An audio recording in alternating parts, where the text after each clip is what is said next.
We continue to learn about pullback patterns. As per the usual, when we get a chart, we first look at what has happened in its large cycle. We can see that this is clearly a bullish breakout. So on a smaller cycle, we look for structures and points to join the long side. Let's look at the detailed trend. This rapid price movement is a bullish breakout. After the breakout, it had two small rallies. The energy of these three rallies decreases successively. You can understand it as a 3 push wedge. When the price moves here, we tend to think it will do a deep pullback, testing the starting point of the channel, or a long-term sideways movement before continuing to rise. However, in this case, it only made a brief sideways adjustment and continued the bullish trend. The price did not adjust for a long time and made a trend breakout. But this breakout did not go far before the price stalled and moved sideways, creating a trading range.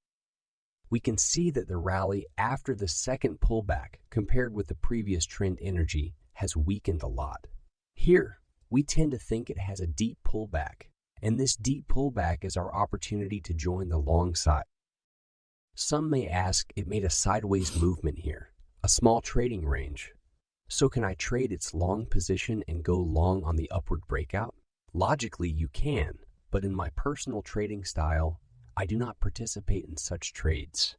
I only trade conservative patterns and points. The market here has been moving rapidly and made a brief sideways move, and then rapidly again. As I often say, rapid movements can easily lead to energy exhaustion. So I personally prefer to wait for a pullback to participate in the long side. But what if it does not pull back and continues to rise? Well, let it rise. It has nothing to do with me, right? I won't lose money if it goes up. Earlier, I mentioned that we hope for a deep pullback to participate in the long side. So where is our anticipated position to participate in the long side? It's at the bottom of this small pullback area, around this horizontal level. We will look for an entry pattern to participate in the long side. Looking at the subsequent price movement,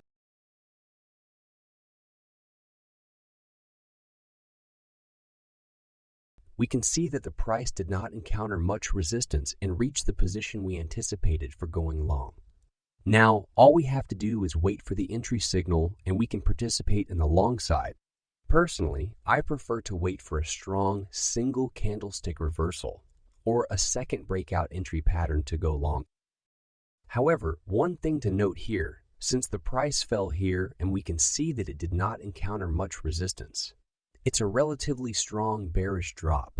So when participating in the long side here, we cannot set our take profit point too far away. Why? Because despite the backdrop of such a large bull market, there is still such a rapid or strong bearish movement. Although the price will eventually continue to move in the direction of the major bullish trend, it needs to first wear out the energy of this small but strong downward move. In other words, it needs to test the position twice. As you can see here, we were given a signal to enter a long position with a second breakout. The first breakout occurred at this candlestick, which was the first to have a higher high than the previous candlestick. The second breakout occurred at this strong bullish candlestick. I mentioned earlier that our take profit point for this long position won't be too far away. We need to wait for the price to conduct a second test of the bottom. We continue to observe the subsequent price movement.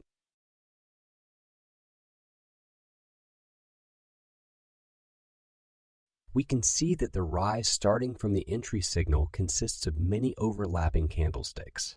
It's not a strong rise. Its small cycle is an upward channel, a bearish flag. How to understand this? It is the adjustment pattern of this downward trend, and this section of the rise has given us a risk-reward ratio exceeding 1. If you are a short-term trader, you can now close your position. We continue to watch the subsequent trend. We can see that after a pause at the end of this bear flag, the price continued the downward energy with a small downward breakout. We said we would wait for the price to retest this horizontal position before entering. But the price did not give us an entry signal at this horizontal position. It broke through directly. So we now need to approach the current market trend with a new structure. So, can we directly participate in going long now? Clearly, the logic of going long is not very substantial. Even if you interpret it as a two-stage downward correction, it still doesn't give you a very good entry pattern. We can see that when the price moved to this point, it is composed of two candlesticks with very long lower shadows. You can interpret it as the appearance of buyers, but it's not the entry candlestick pattern that I want to trade. You know I like to trade a second breakout entry or a strong single candlestick reversal. This candlestick pattern isn't very strong for me. However, for some people, it might be a logical long entry. Let's continue to look ahead. We can see that after a brief rise, the price returned to this broken horizontal position and paused, then made a second downward breakout. At this point, the market has become indecisive again. Whether you go long or short, you have reasons to do so. If you say you go short, you see a verification of the horizontal position. If you go long, you see a two-stage downward adjustment. If there's a long entry pattern here, you can still participate in going long. The market has become hesitant now. At this time, I suggest looking for clearer patterns at a larger level to trade. And also, draw the trend lines. Let's continue.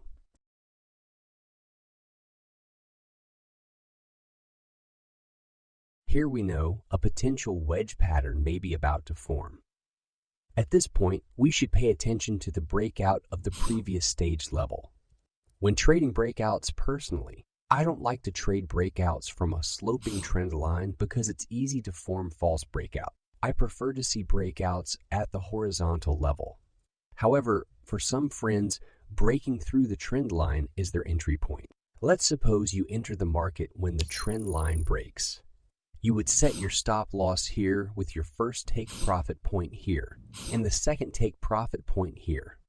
Alternatively, you could place your order here to enter the market, which would give you a good risk-reward ratio. However, not every time does this approach provide an opportunity to enter the market. Let's continue to observe the price action.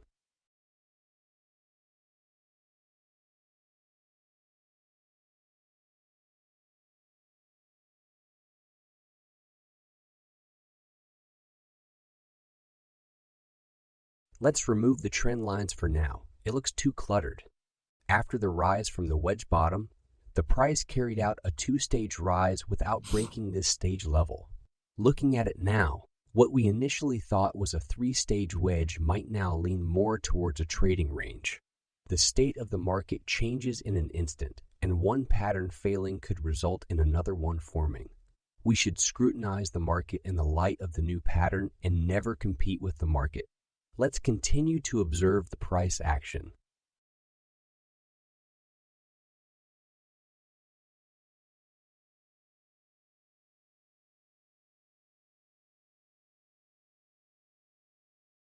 After the price was resisted at the stage level, it continued to test downwards.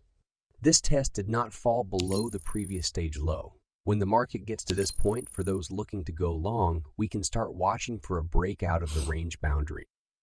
Continuing to observe the subsequent price action,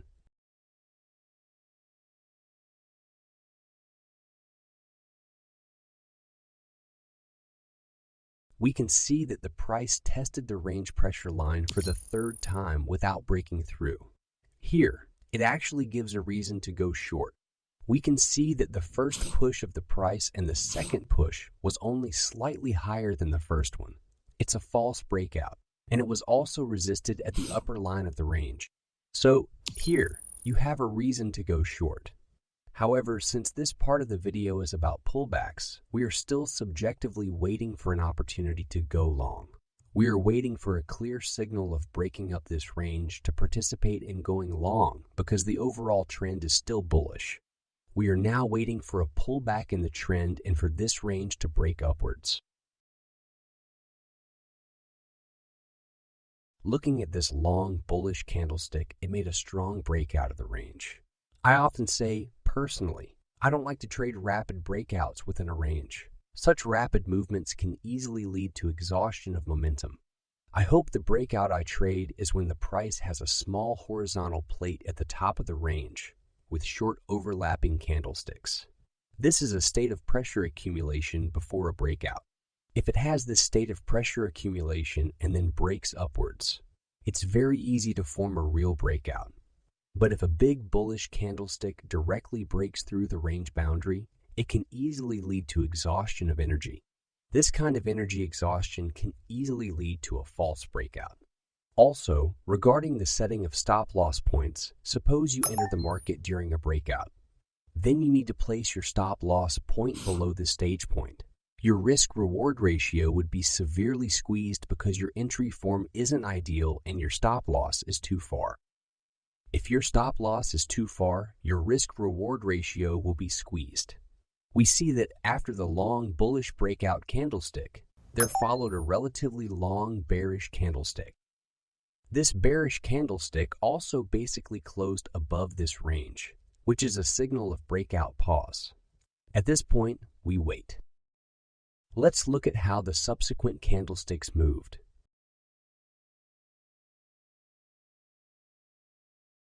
At this point, the market presented a rather awkward pattern. We see that after the breakout, the price returned to within the range, resulting in these overlapping candlesticks. Whether this breakout is successful or not completely depends on the trader's subjective judgment. There are many such ambiguous patterns in the market. At this point, your analysis is no longer important. The key is how to execute trades to gain a mathematical advantage. If you're a trader looking to go short, you would wait for the price to retrace upwards, then enter a short position. Set your stop loss here and your take profit here, which would give you a decent risk-reward ratio. What would your winning rate be? About 50. If you're a trader looking to go long and you believe that this breakout is successful, then you would wait for the price to retrace down to this bullish candlestick to go long. Set your stop loss here and your take profit here. What would be your success rate for going long? Also about 50. Overlapping candlesticks represent a trading range, and a trading range represents uncertainty in direction. It can break upwards or downwards. You can go long or short. The key lies in your subjective judgment. Some might ask, how can both going long and short make money? In a single trade, only one group of traders can make money.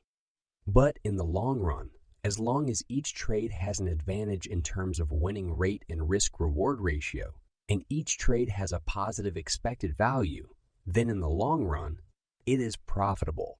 Another way to enter a long position is this. After the price breaks out and pulls back, you directly enter the market as it breaks out again. This is more likely to be a genuine breakout, a successful one. However, in this case, I would not participate in such a trade because the stop loss is quite wide and the risk-reward ratio is not favorable. Personally, I don't like to engage in such trades. But suppose the price pulls back slightly after the breakout. It is perfectly fine to participate in a breakout, pull back, and breakout again. Let's take a look at the final price action.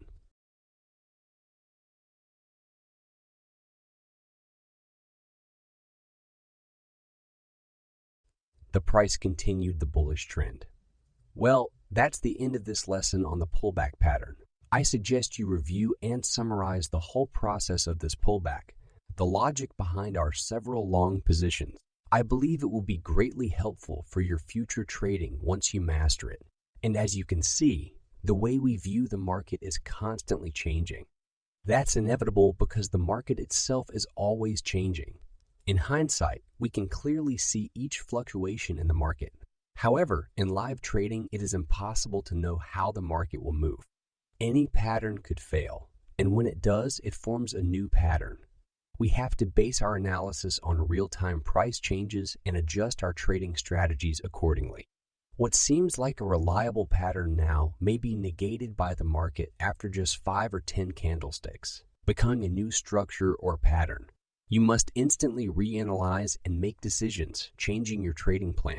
So, having the ability to analyze charts in real time, make real-time judgments, and alter your trading plan is very important in trading. If you cannot do this, it might be difficult for you to profit from trading in the long run. Of course, you could choose a very simple trading approach. You could wait for a wedge to form before participating, or wait for a trading range to form before participating. You ignore how the market moves before these formations complete and pretend you didn't see anything. If you trade in this manner, that's completely okay.